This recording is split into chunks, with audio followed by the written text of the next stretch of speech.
As an herbalist, one of the things that I love to have on hand to support immunity and cognitive function is medicinal mushrooms. And this winter I've had access to lion's mane mushroom. So I've been working on extracting this for a tincture. First, I spent 2 months with the lion's mane in alcohol, shaking it every day, putting my healing intentions into it. And so today we're going to be straining that out through cheesecloth in a strainer to take out all of the mushroom bits so that they're not in the final product.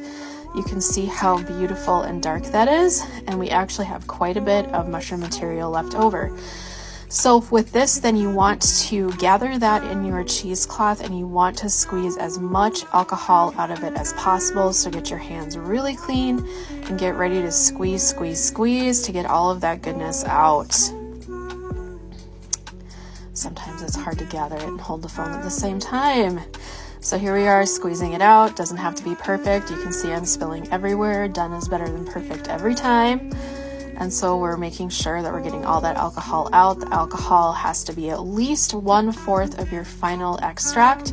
If you're doing an alcohol and aqueous water extract with your mushrooms, which is something that you want to do with lion's mane because you're going to get certain nutrients out with alcohol and others out with water. And this way you're extracting the maximum amount of medicine from this material.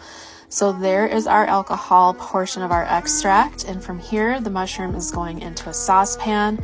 We're going to add at least 6 cups of water. You want quite a bit of purified water added to the pan. And then you're going to simmer this for a good 5 to 6 hours on the stovetop. Not a rolling boil, just a simmer. You can see how much more is coming out of the mushrooms, and as we strain it, you're seeing, yes, there's color in there. It's a different color than with the alcohol extract, so we have captured different nutrients here. Again, squeeze all that goodness with a cheesecloth out of the mushrooms so you've extracted as much as possible. So here I'm doing half alcohol and half of the water extract because I'm paranoid. I want to make sure that it preserves. The rest I am freezing the water extract for bone broth.